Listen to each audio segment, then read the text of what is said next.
Irreverent, entertaining, cool. You're listening to LA Talk Radio.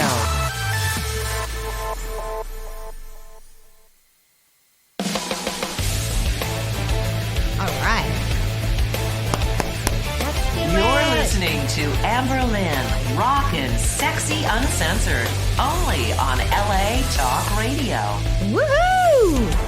All right. Happy Thursday, everyone, and welcome back to another amazing episode of Rock N Sexxxy Uncensored. Coming at you live tonight on LA Talk Radio. I'm your host, Amber Lynn, and it's my great pleasure once again to be here with you all tonight.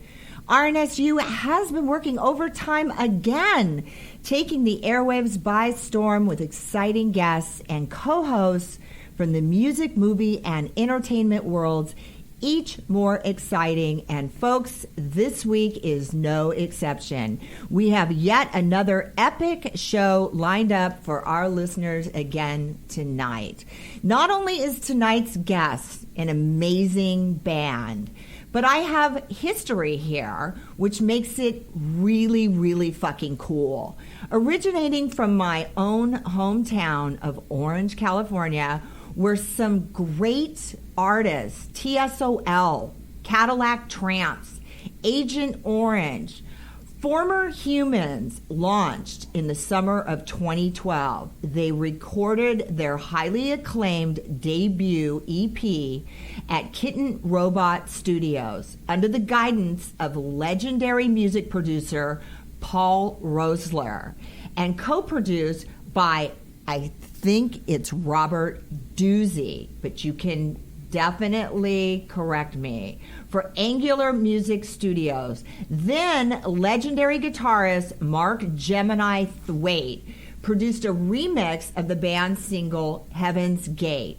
Well, as it turns out, former Humans founder and guitarist Mark Allen, you know him from Hyena Motorcade, Blood Penny, Ex Voto, and we grew up together and went to school together back in the old OC.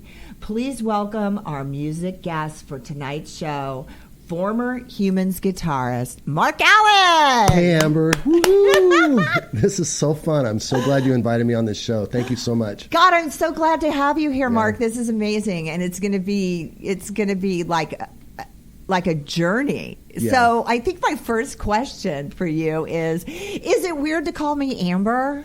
It's hard to call you Amber because I know you as Lenny, right? And Lenny Allen, and so that's. But I can call you whatever. Amber's fine, but right. But I know you as Lenny, who used to walk around with your arm in my arm at Yorba, and you'd call me your big bro. That was our junior high school back in the day. Mark and I went to school together, and Mark just happens to be the same name as one of my brothers when I was growing up, and so I immediately tagged Mark, my big brother, and we were all kind of in a group back then. Yep. And God, it was so long ago. And he's right. My nickname growing up, which I've shared before on the show, was Lenny. Everybody used to call me Little Lenny, which is actually my real middle name, Lynn. And so everybody called me Lenny, and the guys all called me Lenny and teased me about it. And so that's amazing. So then, of course, when I grew up and became the shit, or so I think I am, right? Then I started using, of course, my professional name and trademark and acting name now, which is Amber Lynn. Right. So we dropped the E, and now it's Amber. But the guys are all, and I often have this with people, especially from my hometown, where they'll go, it's just so hard for me to look at you and call you anything but Lenny. It's funny mentioning you're talking about your brother Mark. Mark and I were friends back in junior high, and my mom, we had the same name, and so I would get, when Mark we were both wild kids, And I We would get, all were. And Yorba, the administrative staff would send Mark's, detention letters or whatever, his trouble letters to my mom. And I'd come home from school one day and my mom would be sitting at the front table looking at me with daggers in her eyes. I'm like, what? And she's all, what is this about? And I'm like, that's not me, Mom. That's not me. And she's like, yeah, sure. But I got a lot of letters about your brother. You did? And I'm sure your brother got letters from me because we were both equally as wild. So right. I got in a lot of trouble for your brother. That's so funny. I had no idea that was going on, but I did have two older brothers who used to get tickets, and they would get pulled over and they would say, my name's not Ducky Allen, my name is so-and-so. And so then the next one would get pulled over and he'd call and go, I'm in jail right now. Does anybody know where so-and-so is? Because he got arrested on another brother's warrant. And thank God there was only one girl in my family because that could have really been a lot. Yeah, we grew up in a really conservative area of the city of Orange was highly conservative, highly Lutheran, and we were in the 70s and growing up kind of wild and just kind of exploring, pushing boundaries and stuff. It was a fun time. Yorba was a great school. I went to Orange High for a little bit, and then I went to Richland. And you went to Richland, too. Right. Went to Richland High School, which was a continuation school. And I don't know how long I went to Orange before I wanted to get myself. It was so funny because I wanted to get kicked out me too. Of regular high school so that I could go be with the kids that I felt like I identified with. And I've always been that way. And I tell people that all the time. I have always been, even as a small child, attracted to the extreme. Extreme music, extreme makeup, everything. Like I never wanted to be the girl next door. I always wanted to be a rock star and like hang out with all the wild kids. And I had all these older brothers and then, of course, their friends like you, Mark, who was like an older brother to me as well. And we like had our, and you pulled up your tattoo and you said the East Orange Loadies. Yeah. Remember? Shout out to EOL. The EOL. It was the WOL when my brothers founded, older brothers actually founded the West Orange Loadies. And the West Orange, what was it, the West Orange Speed Racers, or what was the car club? The Street Rods. The West Orange Street Rods. And we all drove fast cars and Camaros, and it was a wild time. We loved it, and it acted as a catalyst for shaping who we went on to become, and we got separated. And, when Mark got a hold of me on the internet, and as Mark, you tell it, you're trying to get a hold of me for a while. Yeah. I didn't know that he was Mark Allen, the Mark Allen I had known Not from your school. brother, yeah. Right. And so it was funny because you tweeted at me and you said something, I don't remember what it was. And I said, well, my brother wouldn't say that. And then I looked and I was like, oh my God, it's Mark. Well, here's what happened. When I looked at your timeline on social media, I clicked on, because, I'm a radio show host. I do music acts. And I clicked on the song Heaven's Gates. And I listened to it. And I was like, dude. Wow, that's great. This song, it's awesome. Boom. Then I was like, DM'd you immediately. Hey. Right. I had no idea that was you. And this song is awesome. Do you want to do my radio show? And here he is. Yeah, that was such a compliment for you to say that, because when you said it to me, I knew you meant it. You weren't just like blowing smoke. You really liked the song. That meant a lot to me, and I'm sure it meant a lot to the guys who were going to be on the show in a little bit, for Brandon and Tim and Alberto, who can't be on the show tonight. But it's important that you liked it. That meant a lot to us. So thank you so much. So you formed the band in 2012. You come from it's called post-punk gothic revival band. Yeah, that's how it's described. Yeah, all these genres are just so clusterfuck. It's okay, because I couldn't even I was like, what the hell is that? Post-punk gothic revival. Where's the revival coming from? Revival is like, you can't really say post-punk anymore, because post-punk was like in the after punk. Is like right after punk, like up until 1983 maybe is post-punk. Anything after that, and then you got into a whole bunch of different styles and everything kind of splintered. But now it's in the early 2000s or in the mid 2000s, 2005, there were bands like Interpol, Block Party, bands like that. They were calling themselves the new the post-punk revival, because they Right. were pulling their roots back to bands from like the Chameleons and the Sisters of Mercy and the Mission, bands that were on the darker side of the spectrum. They were pulling from that, Joy Division, those bands, and rekindling the post-punk sound. And so they call it post-punk revival, bands like the Vines and Franz Ferdinand and all those bands. So they kind of revived that, and we're in that vein. We're not, we kind of sound like the 80s, but we're not, we come by it honestly. I mean, we actually, me, because I'm the oldest guy, Alberto and I, the drummer and I, were about the same age, so we come from that era. We played in bands ever since we were kids. And so we come by that natural writing style of sounding like the 80s, but we don't want to be locked into that. But it's post-punk, it's post-punk revival. Gothic is a thing that's splintered off into so many different weird genres now. Which kind of came up after the 80s. Well, that's what I was going to say. It seemed like in the 80s, in the mid-80s, they tried to kind of shelve punk, and then they wanted to trot out metal when they came out with Motley Crue and, all these other bands that kind of came onto the scene. Punk kind of started to take a back seat to that for a minute. Right. So I think that was when post-punk came in, where it was like after punk or whatever, and then it came back because I never got over punk. Well, what was happening in Los Angeles was a lot different than what was happening in London at the time. Now the great thing about Motley Crue and those bands that came up at that time is they were pulling from punk. They weren't like the 70s rock bands like Kansas and Boston and those bands that were just that kind of style that was very dated. Bands like Motley Crue, they were pulling from the punk. They were pulling from TSOL, and they were pulling from the Damned and the Clash, and putting into this hybrid of metal. That's right. And they hybrided Led Zeppelin and Black Sabbath and the Clash and the Damned and TSOL. They hybrid all this stuff into this heavy driving, and it had a punk attitude to it. So that's why Motley Crue blew up, and it was something new. When punk died, it was more like because everyone started taking it on as a uniform. The minute people started taking punk and dressing a certain way to be punk, it killed it.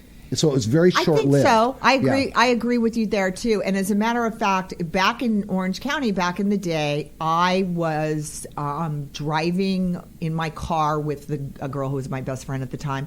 Her name was Donna Lobeg, and we were pulled over by the manager at the time of Motley Crue, who was Doc McGee. Jerry Carroll was like one of their backers, and Grizzly Adams, the guy who played Grizzly Adams, on the freeway. And at the time, I was a model, and I was doing the bikini modeling you talked about when I showed up. You came onto Yorba campus. I showed up at school campus one day in a string bikini and a pair of roller skates with some balloons going, "This is now my new job."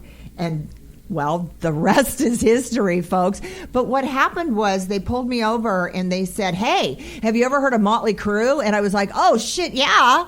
And they were like, "Well, we're going to fly. Do you want to fly up to see their concert at the Forum tonight?" And I was like, I looked at my girlfriend, and that was, boom, we did that. We literally drove home, changed our clothes, drove to Orange County Airport, and got on their private plane and flew up to the Forum and went on stage with Motley Crue. And that very night. And the funny part about it was, where we come from back in the OC, you didn't miss a beat. There was not a problem. There was no sexual assault that was happening that day. I have no story about that from the time. It was like we went to the show, we had a great time, and we went home. And it was just a different time. Yeah, it was a different time. And like you said, that was when people started to actually dress a certain way to call it punk. I don't know if it killed it, but it changed. Well, in England it did. I mean, what happened? It's like punk is more an attitude and a kind of a mindset than it is something you wear, putting pins through your nose, or it's more of an attitude. It's not a uniform, and that's almost like any type of genre. The minute people start adopting it as a uniform to put on, to look a certain way, it almost kills the original aesthetic of what it was about in the first place. But after punk, there were bands like Susie and the Banshees and Joy Division and The Cure, and these bands. That was the formation of the Gothic scene back in England, and then the Batcave scene happened with Bauhaus, Alien Sex Fiend, bands like that, Flesh for Lulu, and it became a huge thing. The Gothic scene in London. And then it kind of came over here in the form of death rock in California. It's Gothic in England, became California death rock with Christian Death, 45 Grave, my old band Ex Voto, which I was in the 80s, bands like Community FK. They formed the LA version of the Batcave, and I was involved in that in the 80s too. So it was all splintered then, but now it's even more so. Wow, that's amazing. We're going to be being joined in just a few minutes, because I know the time is coming up, by former Humans bass guitarist Tim Strange, who will be joining us via call-in, and also Brandon Anderson, who is the current vocalist of the band. Amazing vocalist. And he's got some great pipes on him. Guy. Now, Brandon has an interesting story, and we've got call coming through right now. So welcome to Rock N Sexxy Radio. You are live. Hey, by the way, Amber. Yes. We got Bolted Down already sent over. So awesome. Oh, I'm live right now, huh? You're live right now. Who are we being joined by? What's up? This is Tim Strange. Timmy. Hey. Welcome to the show. Glad to have you. How's it going?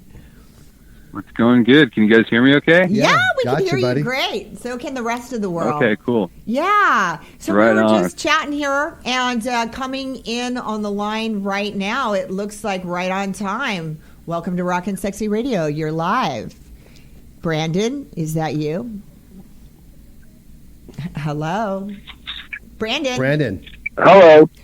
Hey. Awesome. There you go. You guys, both of you guys can hear us Oh, look, clearly? it's a family reunion. It's 3/4 of former Humans. There you go. Okay, so we're joined right now via phone-in by Tim Strange and Brandon Anderson. Tim's the bass, and Brandon is the vocalist for Former Humans. How's it going, guys? Welcome to the show. Yeah, Very good. Thanks for having us. Cool. So we were just chit-chatting about the background of the band and Heaven's Gate and the formation of the song and all of that. And, God, so much stuff. Right, Mark? Yeah, there's so much ground to cover in such a short time here. But the song Heaven's Gate I wrote it quickly on guitar and shot it over to Brandon. I do all my demoing on a little 4-track, an old school 4-track cassette tape. Recorder, and I'll do like a drum machine beat, and I'll do a couple guitar tracks, and then I'll shoot it over to Brandon, and I'll say, hey, this is an idea, what do you think? And then he'll write lyrics to it. Heaven's Gate was like, what did that take, Brandon, like 10 minutes to write that thing? Yeah, it was super quick. It just fit like a glove. Yeah, so Brandon and I formed this band, and we knew each other beforehand. He was in a band called The Widowed, and he and I was in Bloodpenny, and we had shared the bill on different shows before. So I always had a lot of respect for Brandon as a front man, and very charismatic, great vocalist. And so when I was looking to put this band together, he was the first guy I called and said, hey, you want to put something together? And I sent him some ideas for songs, and man, right away it was like clicked immediately. Same with Tim. The minute I met Tim and we started working on songs, it just clicked, and you know it's going to be good when that happens. And so Heaven's Gate is your guys' first song that you did together for the group? Not technically. I don't think so. No. Go ahead, Brandon. Oh, no, I thought it was Bolted Down, I think was our first tune. Yeah, when we recorded with Paul Rossler, and shout out to Paul if you're out there, and Jack Grisham and Josie Cotton, the people at Kitten Robot Studios, where we recorded this at. We recorded 3 songs, Bolted Down, Heaven's Gate, and Dance in the Fire. But Heaven's Gate was the one kind of that came out of the blocks, and people started playing on the radio quite a bit. That was the song that really grabbed me. And while we're sitting here chatting, I'm trying to forward Bolted Down to our engineer so that he can upload it. I thought it was really interesting, the difference in the 2 songs, the sound, and I thought maybe we would play them for our listeners and have, a chat about the difference and how your music changed between the 2 songs. My song, the song that I really liked, was Heaven's Gate. Right. So what I want to do is, while I have you guys on the line, because we can do that, I want to set up the song and let our listeners get a taste of that. So who wants to set up the song for us? Go ahead, guys. I've done a lot of talking already. What's it about? Well, the lyrics stem from the Heaven's Gate cult in San Diego. And so that's basically all the lyrics are about, is just, the